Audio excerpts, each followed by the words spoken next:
Dana. Hello, Kyle. Hello, Deb. Hey, Deb. Nice to see you. Yeah. Master Discover an American. I can.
So as you are logging in, we will do some fun polling throughout this BOF, and the first one is up on the screen now. So I'll switch to the real-time view in a second. But we'll start here shortly.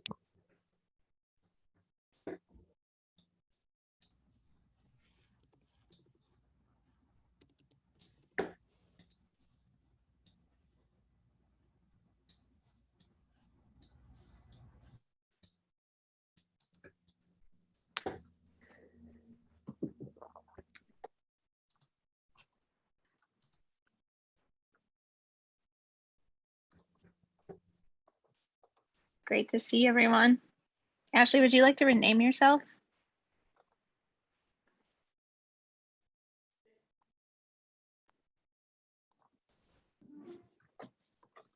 Our wonderful host, Yeah, I can go ahead and do that. Our wonderful host 500. They've been very busy this week.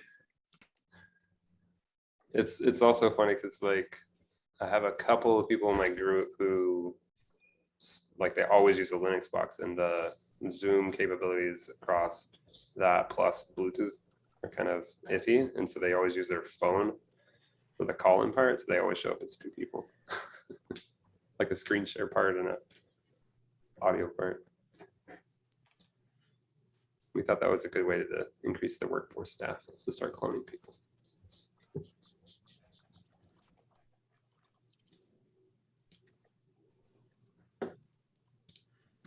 Still logging in. We'll start in a second, but go ahead and take the first poll. Thank you for joining us this afternoon or late morning, depending on where you're coming from.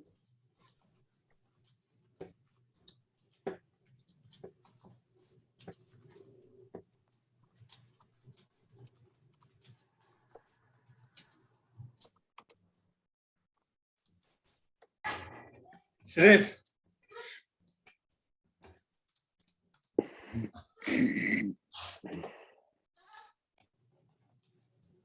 As we're here, start to see some results.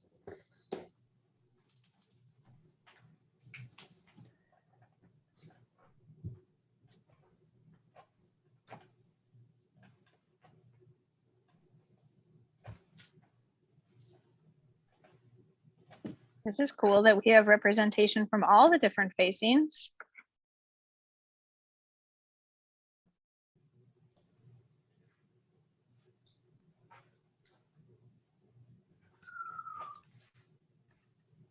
Scott, let me know when you want to start the recording.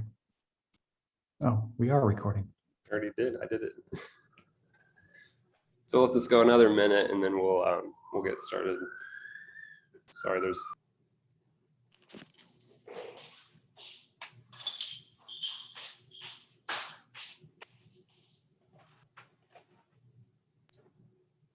For those of you who are in the audience, I'm going to mute any open mics.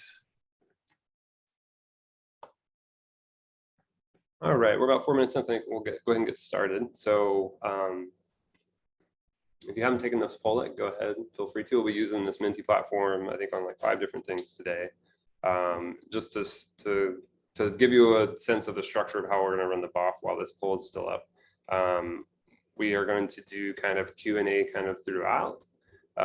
We are going to start out with a quick introduction and kind of go around the panel and talk about this work, and then we're going to give you a quick overview within the slides and hop between a couple of the panelists. But the polls are meant to be a place where we collect information from you and have short discussions as we go throughout the session. So let me switch back over to the slides.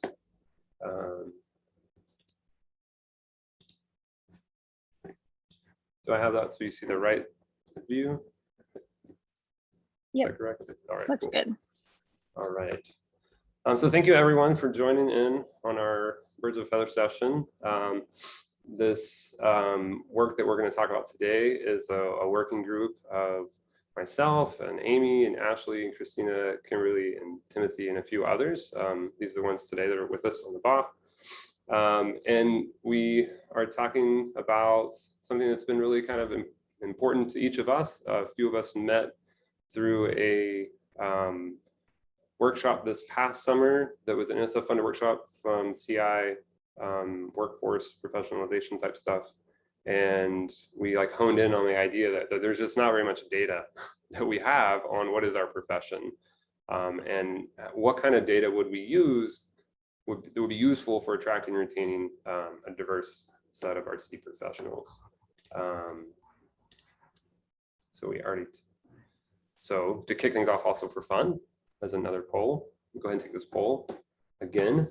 And as we do that, I'll kind of just give you a quick overview of what we've done as a group. We started meeting as a CARC working group back in December of 2020. And through that did a little bit of understanding of like what other surveys are out there. So you'll hear a little bit about that today. We will also hear a little bit about the things that we thought amongst our working group was the most valuable types of information to gather. So we'll talk about the survey in itself and like the outcomes and the goals for the group. So in like kind of the January through February timeframe, we kind of defined what the survey would be. March through April, created the survey, sent it out for review, and then went through like an IRB process, and then officially launched it in in June. So one thing I should do is introduce my panelists, which I kind of buzzed right through that real fast. Hey, Scott. Yeah. Sorry to interrupt. Can you advance the Menti screen, please, or the Menti question? Oh, sorry. Good point. Thank you.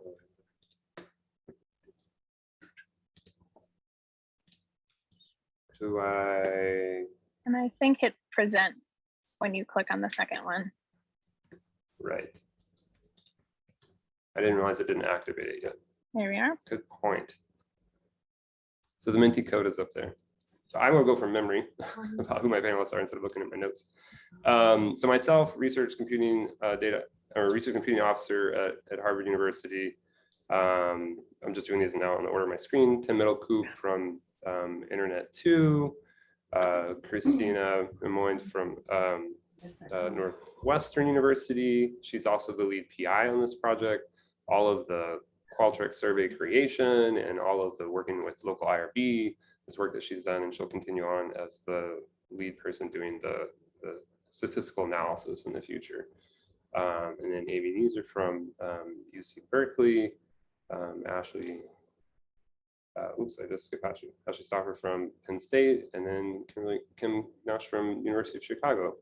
So it's been a really, for me as a like chairing this group, it's been a pleasure because I have done, I feel like the littlest amount of work compared to everyone else, just keeping us organized and, you know, calendaring and taking notes. Whereas a lot of this work, and a lot of that grunt work, like and the hard work you guys have done. So it's been awesome. So today, your favorite dessert, man, beer and tiramisu are having it out with ice cream as a tough third there. So thanks for learning how to use the platform. We will continue to use this throughout the day today. So one of our first things to go through is the panel. Is to have a question that I'm asking, and they'll respond with a couple minutes. So as we go through, I'm asking the panelists to think about the challenges that arises from the lack of data that they've seen at their institution. How has this lack of data on the RCD workforce individually affected, you as like a manager, or as a hiring manager, or as an individual? So I'm just go with Tim first. I'm trying to keep the order on my screen correct. So I was really motivated when I was at the University of Missouri as Director of Research Computing, because we found it difficult to get appropriate compensation for individuals. Because we were out of the division of IT, there was all the rules and things associated with that. I remember sharing a spreadsheet among my peers within the region to try to get some real data in order to help get some raises for individuals so that we, to be frank, to retain them. And so it was a challenge, and that's something I believe that's nationwide as well, because research computing and data folks fall in this uncanny valley between IT and research. And so when you try to find some real data on what they should be paid, it becomes very difficult. So I saw that very personally, and that's part of the reasons why we're into this, or I've become a part of this effort, was my own personal struggles to get folks paid what they need to be paid. Thanks, Tim. Next, I'll ask Christina to talk. Sure. One of the other areas where we were finding a real lack of data to support our conversations was around just who are RCD professionals? How do they personally identify? What are their characteristics? If we're going to look at how our field is comparing to broader tech industry or to academia more broadly, are we doing well relative to those groups? Are we doing poorly, right? Where can we find new talent, right? We talk about difficulty hiring and finding enough people with the skills that we need for the growth of these professions. And, who are we missing, right? Where should we be looking for talent that we're not getting it already? Yeah, great. Amy? Yeah, so I definitely view this issue through the lens of diversity, equity, inclusion, and anti-racism. And similar to what Christina was saying, without data of who is in our profession and our community, we're not really able to view the gaps and the areas for improvement of who we want to add to the community. And as a manager, I think a lot about recruitment and retention of folks, and specifically of folks from underrepresented backgrounds. And similar to what Tim was saying, also about salary information. So without information about what people are making within our profession, it's difficult for folks to negotiate for fair pay relative to others. And there's a lot of data about how people from underrepresented groups are less likely to negotiate. And that would be even more the case if that data wasn't even there in the first place. So again, it's really that diversity, equity, inclusion, and anti-racism lens for me. Thanks. Ashley? Thanks all, and thanks so much so far for these thoughtful comments that are streaming in the chat here. For me, it's all of the above, in addition to better CI for research use cases. So lots of times what I've observed as a hiring manager is, and technologist, is technology that might not consider research use cases, specifically research that's using sensitive or restricted data in the social or health sciences. So I think this effort is much needed and have certainly faced a number of the challenges that others have expressed here. Cool, thanks. And Kim? Yeah, I echo my peers on the group here that recruitment and retention for me are paramount. You know, my background is from HR, so I always put that lens or hat on. We were trying to develop our own career paths as people were asking me, you know, well, what's next for me? How do I get there?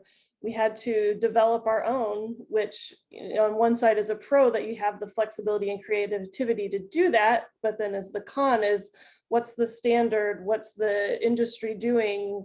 How are our peers doing that? So that lack of data and information caused a little bit of a delta, and then you know, to everyone else to go back to central HR and say, how does this work? Well, we've developed our own and we don't have any data to support that is a little bit challenging. And they always look to the marketplace and to say, how does our role then as a facilitator fit in outside, and say, well, it's a little bit of this and it's a little bit of that, has made it pretty challenging. Yeah, and then to speak for myself, in my time at Harvard, I started out with, you know, working inside of the department as a manager, and then when I transitioned to become a director, at that role, I then reported into the division of science, like to the dean, but also to the CIO. So in that, our group is a part of the sciences, and so we're bound kind of by the structures of HR and the way in which hiring and promotion works within the college, which is largely based upon a different type of staffing, not technology staffing, because most of the technology staffing is centralized in central IT and as part of central admin. So, but I did see in central admin the ways in which they were undergoing a whole mapping of positions to kind of modernize what the roles and responsibilities of people were as different kind of fields of technology, especially around IT security and, you know, like DevOps and cloud engineering and all of that kind of stuff was happening. And they were going to do research computing, but they thought that as that was too complicated and too broad and it overlapped too much with research, and some of the positions were research focused. So we did that work as a part of CaRC the year before. And then the compensation thing I've also witnessed, and how like the enterprise IT groups they hire in, you know, groups like consultants like Gartner or other of these to do really detailed comparative understanding of the positions and salary and how they compare to things that are within the region of where we live. And I think that's always been the hardest part, is that I think there's not a good enough cost of living adjustment for the ways in which our staff have in comparison to other universities. And these are just very anecdotal kind of things that I know just from talking to friends like Tim mentioned. We don't have like a definitive data source of that. And so when you have those conversations with HR, like, no, I don't think we should offer this person this. I think we should offer them what they're asking, because I think that's really reasonable. And you go out and try to individually source like information and prove that like other jobs in industry in the area are paying 25 or 50% more. Like, I don't expect academia to pay the same, but we should at least have something closer, right? And so it was a struggle every single time you had one of those conversations. And so a number of us have talked about that being, you know, it's that. And then the other piece of data I wanted to share that I've, there was a whole time when we were talking about diversity of the IT workforce and how Harvard was doing in that versus the academic landscape data, I think that came out of like EDUCAUSE. And then I turned around and looked internally within my department and realized like, wow, like academic IT is not that diverse, right? It has something like 30 to 35% male to female ratio, right? You know, dominated by the male profession for a long time. But if I turned and looked in research computing data within my own department, it was even way worse than that. And it became really obvious that there's a tremendous amount of work that has to be done locally in order to make any kind of substantive change. And so that's kind of when I turned to my peers when we were on different calls and stuff and said, let's do this together. Like, we all are having this problem. Let's try to work on this together to come up with a resource that we could all use. So that's kind of the sentiment that we all started with, and how we kind of arose in a group to work on this stuff together. And so that leads us to our next poll. Yeah, so we definitely want to hear from you, and I've been seeing some really great stuff in the chat. So if you could go back over to Menti and enter the code. And we want to hear what is your biggest challenge? And I would say maybe bonus points for something that we didn't already mention. You're of course welcome to +1 things that we've already said, but we're looking for new ideas as well.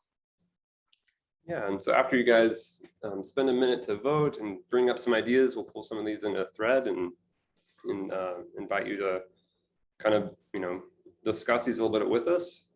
After the voting of this gets going, then we have had some surveys, been taken, and so we can give a little bit of data about preliminary data, which we'll do, and then we'll talk more about. We'll have another question coming up in a little bit about what kinds of things you'd like to see us look more into with the data that we are generating. So. I'm seeing some good answers here. Bias, actually attracting qualified applicants, fighting the argument that you are in it for the passion, not the money. Thank you for the person who put that. Clinic versus research, the time it takes to hire can be too long to keep the best candidates interested. Funding, limitations of mandated job titles. See something here about non-traditional backgrounds. Yes.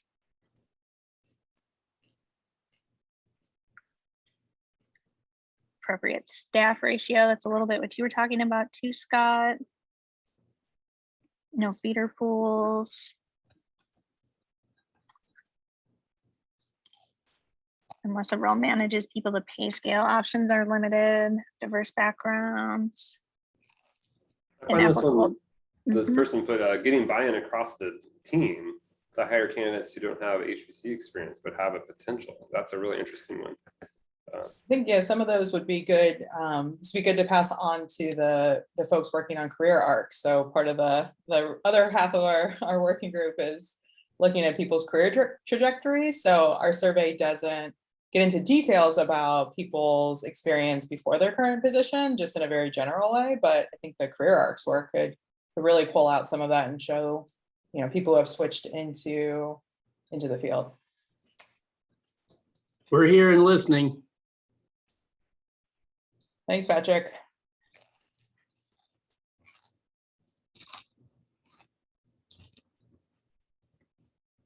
And I dropped a link to the careers arc in the chat, and you can also find the HR job family matrix as well for those of you who are in the process of retitling or would like to retitle. There's a very good framework that was developed in the past as well, and I've used that one informally with quite a lot of success. Yeah, and then to comment on whoever dropped in the hard to get new job descriptions approved, as a part of an NSF funding that we just received across multiple different kind of activities that are this is one of them. But the work that we did with the creating the job family matrix is, so part of the activity within the proposal that's funded is to be able to create like a consulting group, a group of individuals who have gone through the process on their own campus that can then be kind of solicited to help, navigate between HR and like your research computing groups or IT and stuff like that. How to best think about doing that, how to use the template, how to customize it for your own institutions and stuff. So I think that is a good point that you brought that up. Another one for salary. The one on the left about getting PhD students or advisors to understand that this is a trajectory they should consider to stay in academia is a good point. Losing staff.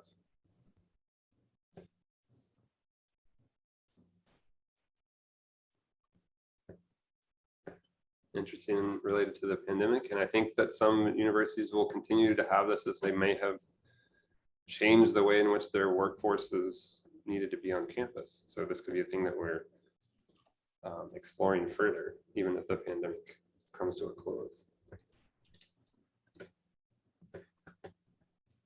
Okay, that's great. Oops, wrong direction. sorry.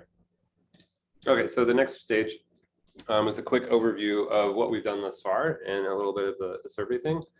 So to give you an overview just of professionalization as a whole. So prior to this working group specifically, there was a number of these funded, NSF funded RCN meetings where there was the exploring of what is the profession called the CI profession, like cyber infrastructure, which we then later kind of settled more on the term research computing and data. That makes a little more sense to us.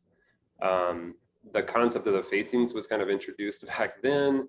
CaRC was created as an organization. Then we had our first workshop where the facings kind of held, and the facings concept kind of is defining like what somebody does, right? What do they face? What is their role and responsibility? I mean, we even now see this across lots of stuff where when you registered for PEARC this year, you filled out a short survey to identify with that.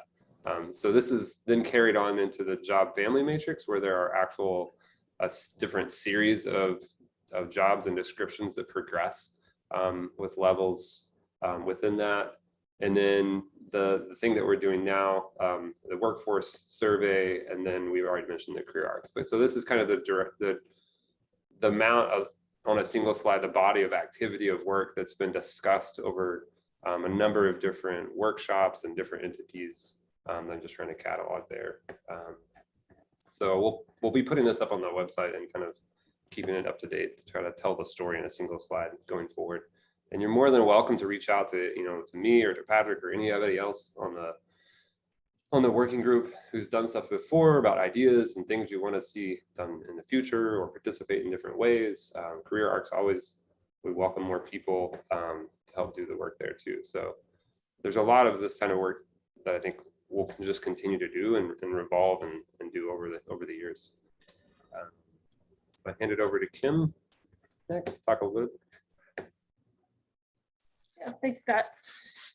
So the team conducted a review of a bunch of different surveys to get an idea of what have people done in the past, both in the design of the survey, and then what did we see as gaps or data that we would like to get that we think would be important to the RCD community.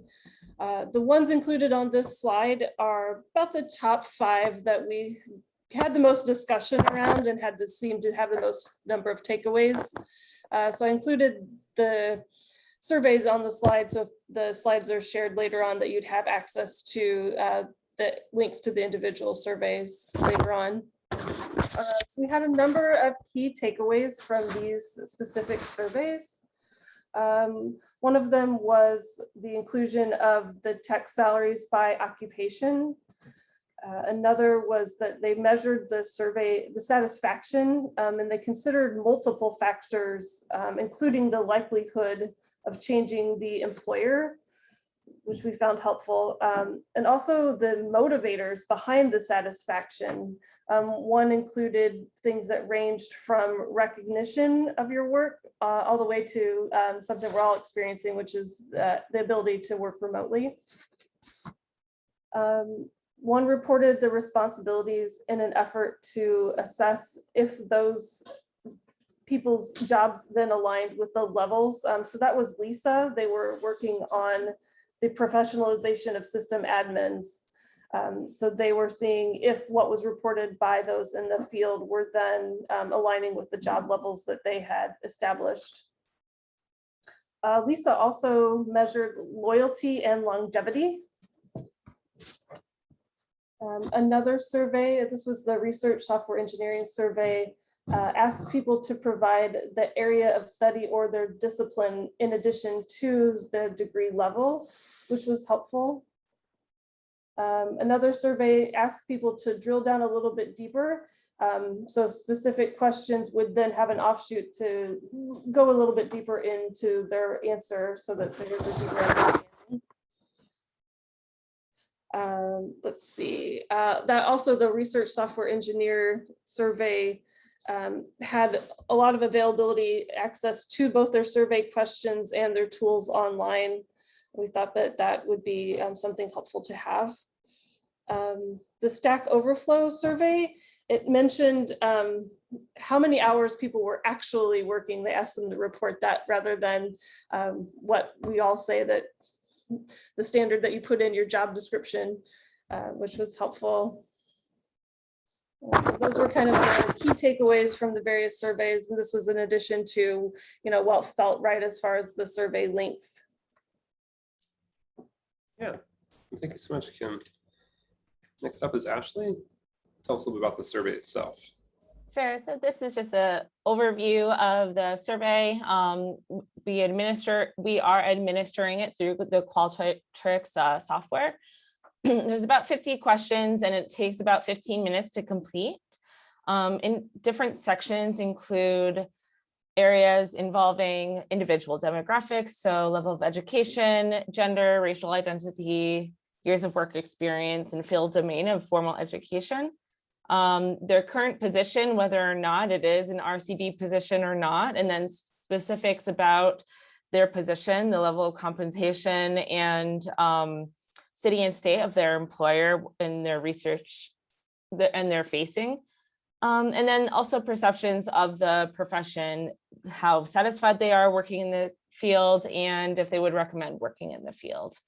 We did test the survey with about 30 diverse professionals in the field of research computing and data to ensure that questions were clear and that to reduce the number of maybe grammatical errors that were appearing in survey questions. The overarching goals of the survey are to collect data to generate evidence for the use in hiring and recruitment within and decision-making within higher education. So thinking back to the challenges we all just described, we're really collecting the data to describe the people, compare the workforces across, characterize the positions and the people within the positions, and to generate data or to collect the data to create evidence to inform decision-making practices, policies, and standards. I also like to think of it as informing the development of the professional identity and career trajectories of research computing and data professionals. Finally, our outreach and target audience is our own institutions that we're working in, various groups we know kind of house or are the home of research computing and data professionals. So this could be an IT group and there's maybe one individual within that group who is responsible for research administration within their college, different HPC centers or institutes, and different data intensive research groups. Also, a number of professional organizations and entities that have developed throughout the over time to facilitate conversations and communications with research computing and data professionals, also on our LinkedIn and Twitters. I don't know if this poll is that question, is it? Yeah. So, I mean, we really want to hear from you. So who else should we be reaching out to? Who else should we recruit? We would love to hear your ideas about this. So please take a moment to go back to Menti and let us know.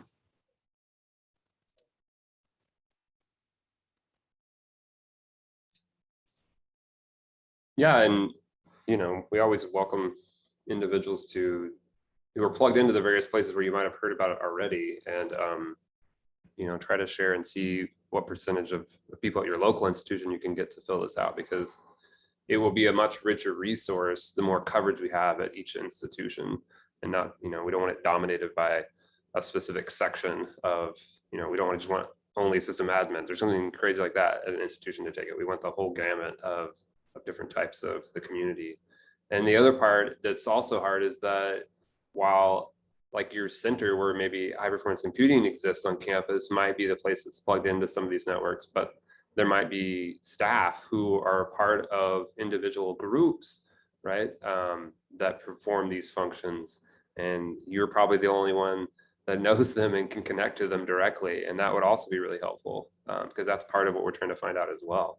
Like if those staff may be funded on soft money, and trying to understand like what percentage of our community is funded in that mechanism versus standard FTE line that's hard funded at a university would be really interesting too. I see some really great ideas here, and women in data science is a really great idea. That's a really rich community. I love that I'm seeing librarians. My background is as a librarian. I did send it to the Research Data Access and Preservation group, but I think expanding beyond that as well to get more librarians is great. I think Trusted CI is great. Were they on our list, Scott? No. Yeah. Yeah. So thank you for that suggestion. I assume major facilities would mean like the big NSF and DOE computing facilities that we know about. There's probably also, like NIH and NIST and a few others that we should reach out to as well, I think, in there.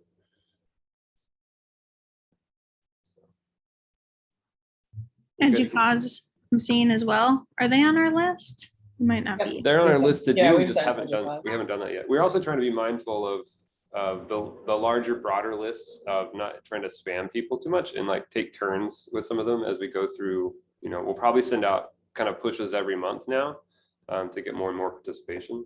But it's also nice. I see like Jetstream up there. Like we could use maybe our resources through the lists that the Exceed folks have to share it through their community lists, right? Where the people who have accounts may not all just be, postdocs and grad students and stuff, but there could be a significant amount of staff that's involved in that.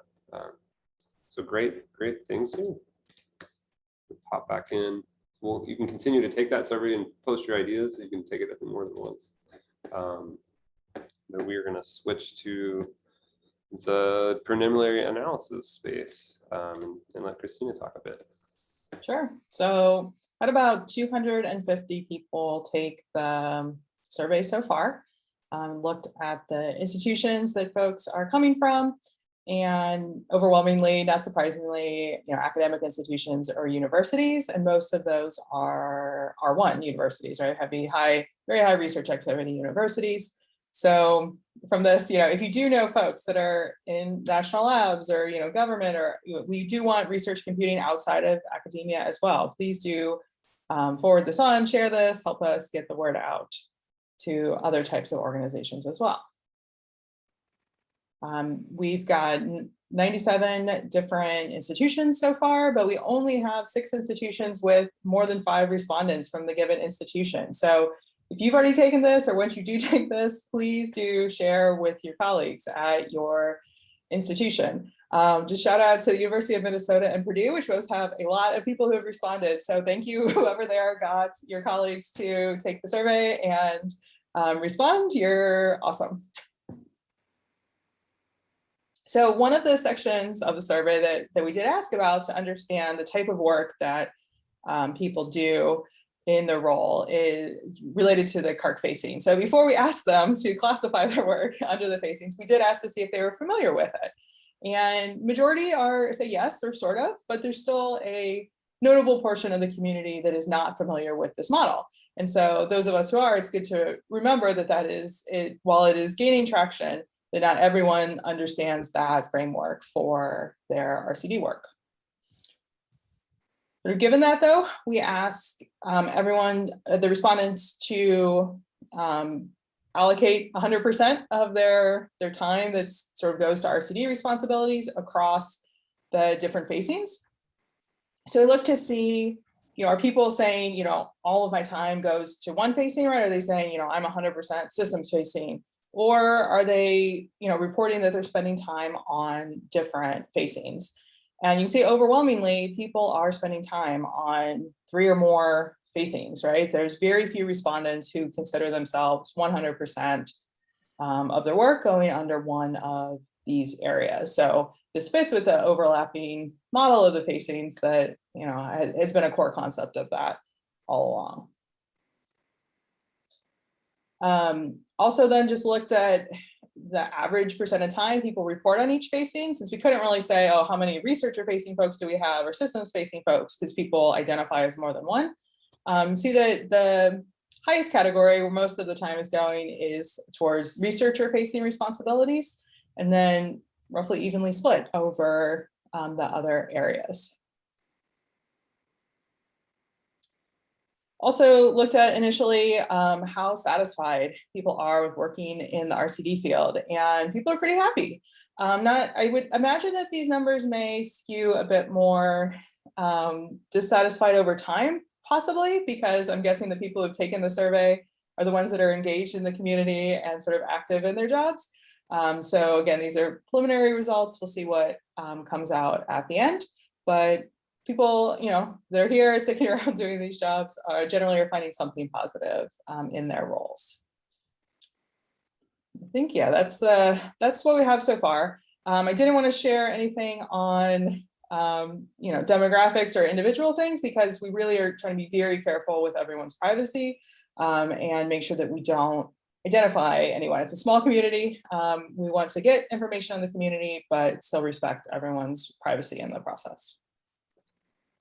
Thanks, Christina. Yeah, that's a good point. And like, you know, we're bound by the rules and the ways in which we can aggregate data, and you can see that in the, you know, like when you go to log in to take the survey itself. So yeah. Oh, and there's a good point in the chat. So we are limiting the survey to those in the US. We would love to have it be more broad, but because of different rules governing research and data privacy considerations, once you cross country boundaries, one of the initial screening questions is about whether you are in the US and an adult. But if there's anybody out there in other countries who would like to partner with us and do a similar survey in another country, that would be great to have that data as well.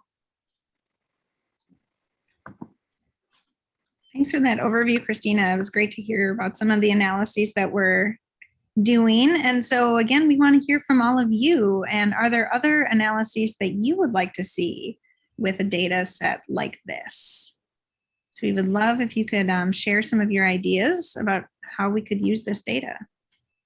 yeah, and so a reminder, like, of the data that we're collecting, there's questions about the individual as a person. There's questions about them and their position that they're in and the work that they're doing. And then there's questions about their kind of satisfaction of the work that they're doing. So those are kind of the three kind of broad brush strokes of data that we're collecting. So what type of, you know, mashup against those cross-cutting themes you might be interested in. Also just like the standard type of information. And this could be stuff that, you know, would be useful if we get enough data. That's the one thing is if we get into like the goal that we have, like 800 or so or 1,000 respondents, we'll have enough data in various different types of demographic or specific information that we could maybe start to look at other ways to look at data across, you know, any other trends and things like that we see. But if we don't, it makes it harder to do that.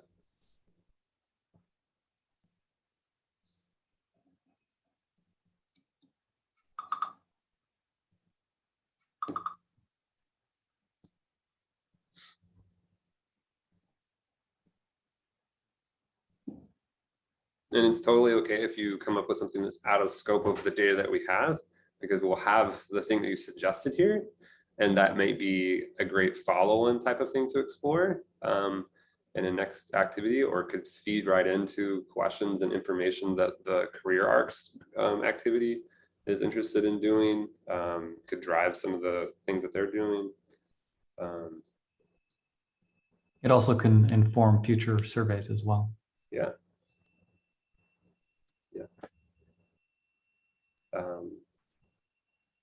I love that I'm seeing things about level of education and how relevant that education is to their current position. One thing that I think a lot about is, you know, because of societal inequities, people from underrepresented groups have less opportunities to get multiple degrees or advanced degrees. And so I personally am a very big proponent of you know, not requiring a PhD unless, you know, we really, really think that that person would need it for the actual work they're doing, and getting away from that, you know, just because we've always done it that way.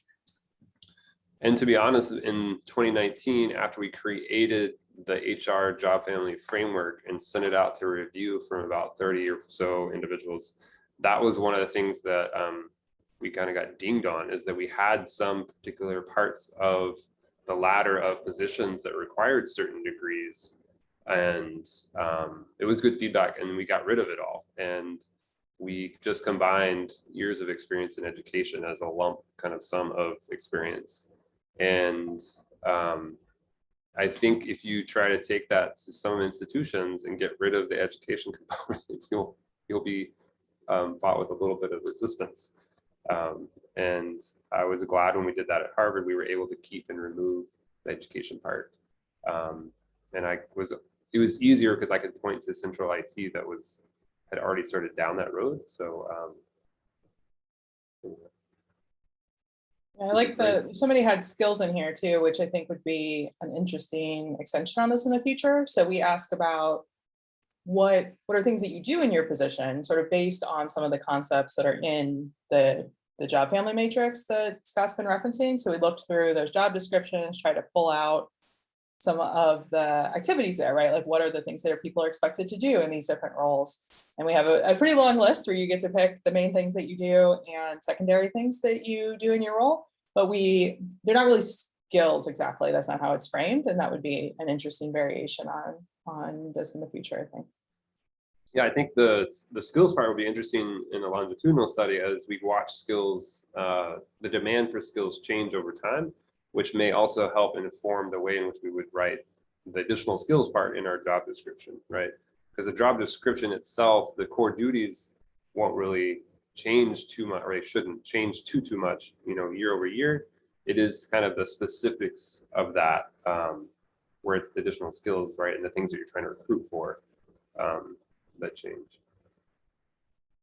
So cool. I'll have time to come back with some more discussion here in a minute. We can finish out a few more slides.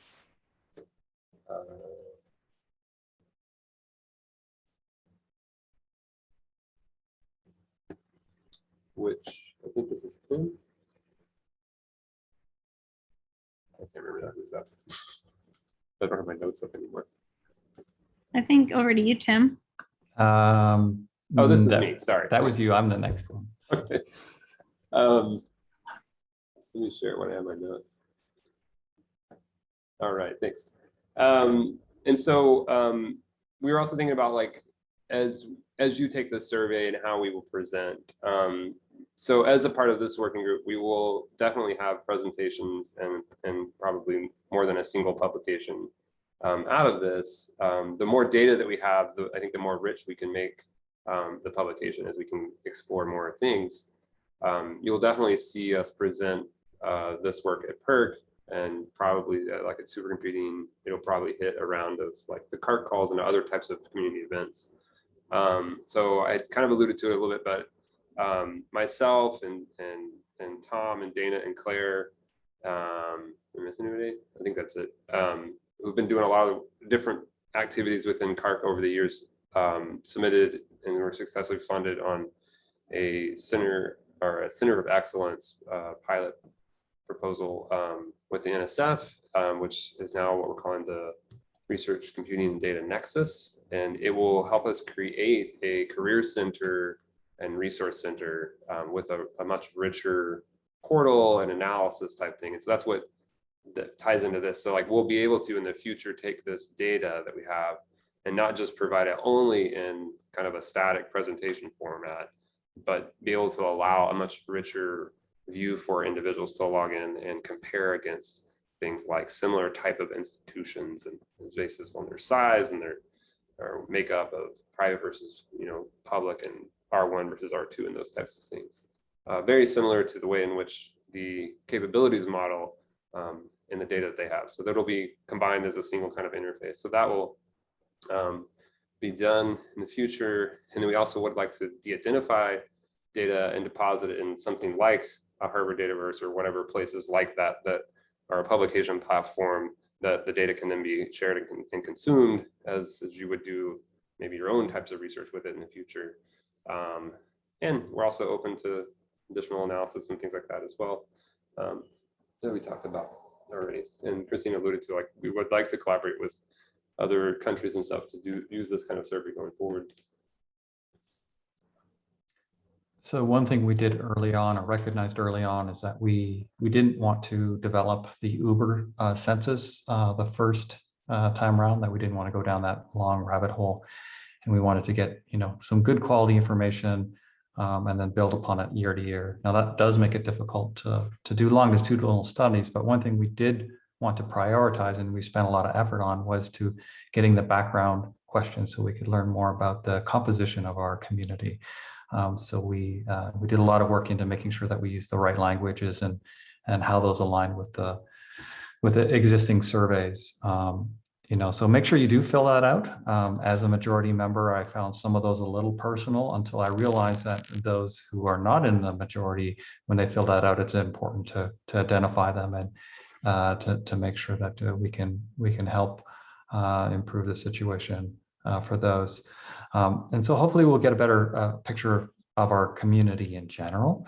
And because we spent a decent amount of time, hopefully it'll allow us to develop a baseline going forward. And so that's where we can start building our longitudinal study on, and we can measure any future progress that we can make in this particular area. So that's that general area. That says the community, specifically managers and team members, can actually use this for security negotiation, because a lot of this data will be made public. And it's not just like a glass ceiling type thing. These will be titles and job areas and facings that will have a direct alignment or very close alignment to the titles and the roles that the individuals that are trying to be retained or go through the recruiting process or doing salary negotiations. And so combining this with the HR framework can really provide a powerful tool to help grow our community and make sure that is strong and healthy. Because turnover in general is difficult, but in our community, I believe it's very difficult to get these individuals that are qualified, that are passionate, that are willing to pay less than market value, be paid less than market value to work on these problems.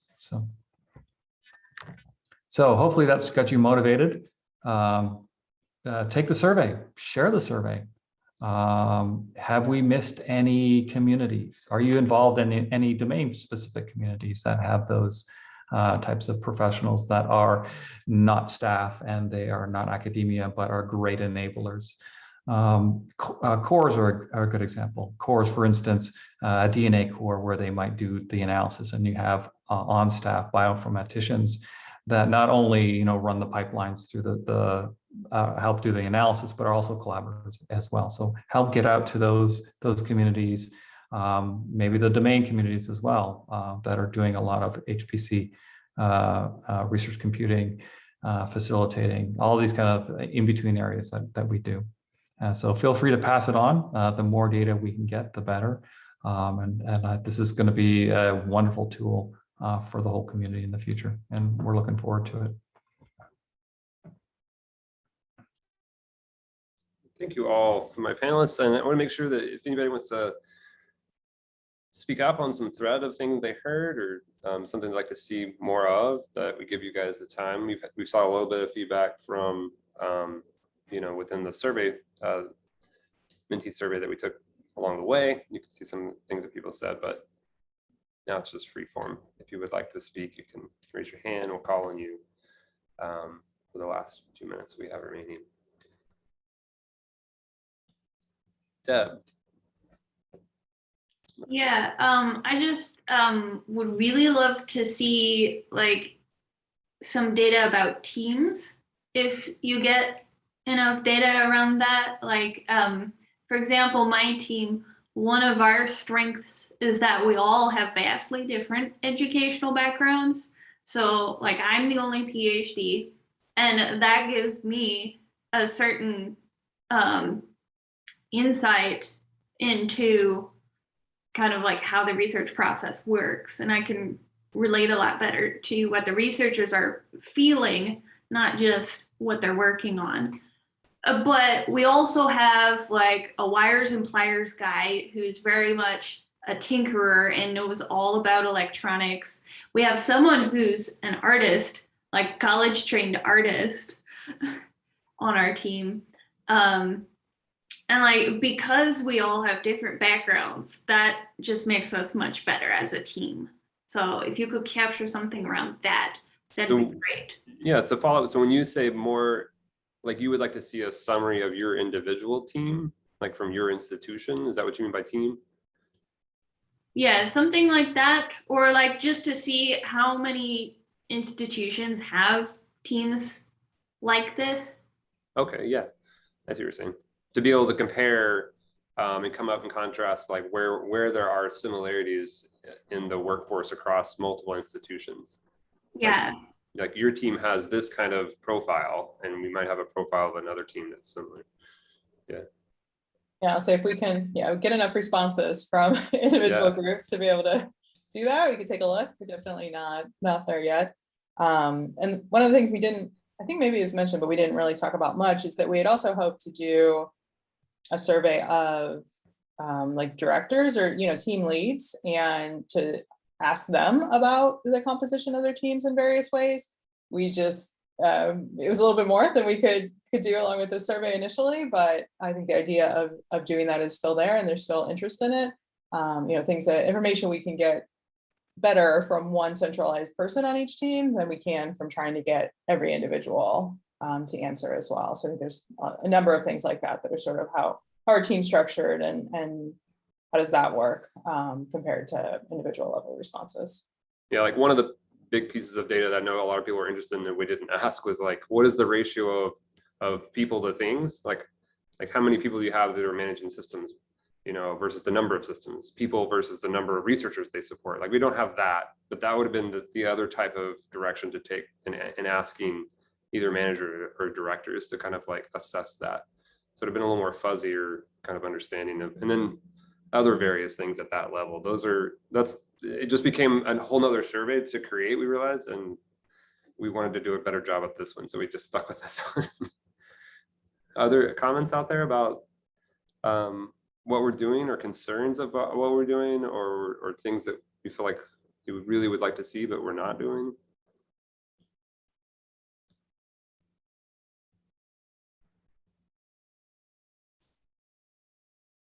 So Susan, you mentioned the organizational structure. I think we'll get one of those snapshots will be what people say their job is, and then there's the part of what they actually spend time doing. I think hopefully we'll be able to at least address some of that in that. So like titles may not represent actual people's work, right? In that sense,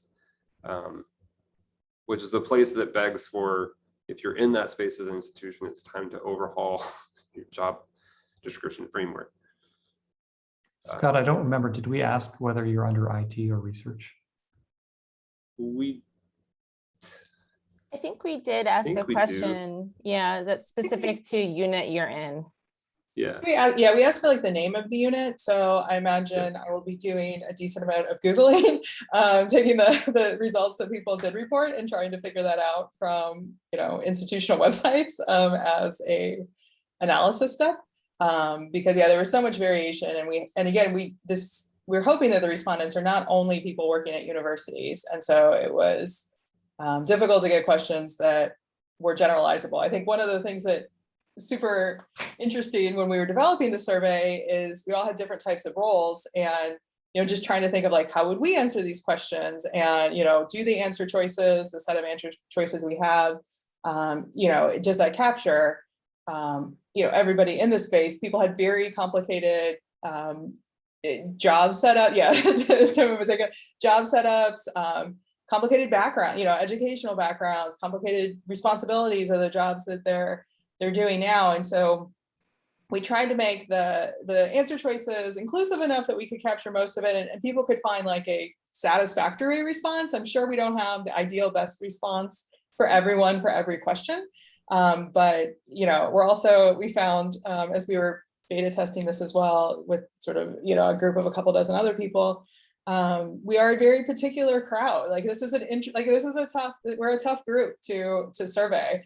Lots of folks with engineering brains and detail oriented, nitpicky, and so doing our best there. But it was an interesting part of the survey development process.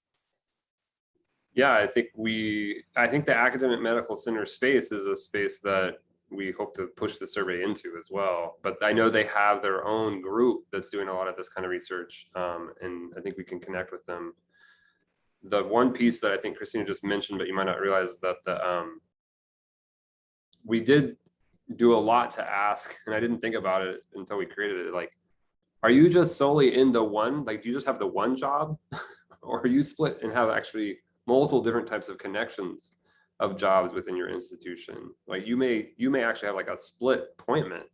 And I think that starts to, like, if we end up with a high value of those, I think it starts to bring out the kind of questions of like, is this a good thing, right, that we have this? Is it show diversity in how we connect across campus, or is it because there's a funding problem that this exists, that there's disparate amount of funding, and so there's all these different I think of it like the chemical makeup that creates the person on the finance side, and that would lead to like structural problems for longer careers in this, right? And so I think that's always been the challenge, is how do we best position ourselves so that people can, if they choose to, stay and flourish in this as a career, so that we can retain people in a way that we need to. So Yeah, I'll say everybody. Oh, sorry, Scott. Oh, I was gonna say we're at time. I was gonna say thank everybody for participating in the BOF. You guys gave us a lot of feedback in the different surveys and stuff. I'm sure we'll be incorporating that, and we'll keep in touch with our information in various different forms. Yep. Thanks, everyone. As people are great leaving, being Deb, here. if you can connect us with more medical centers, I think that would be great, because yeah, initially when I started classifying institutions, I was going to merge some of the medical groups with their primary university, but then I realized there's plenty of, like, there's enough in there that will probably have a, academic medical category, people who, That's cool. say they're from their university's medical group or whatever. And so, yeah, I think that's definitely a huge emerging area. Yeah, and there are some more medical focused professional groups we could try to work with on this too. I put a couple links in there. Specifically, what I hear a lot is AA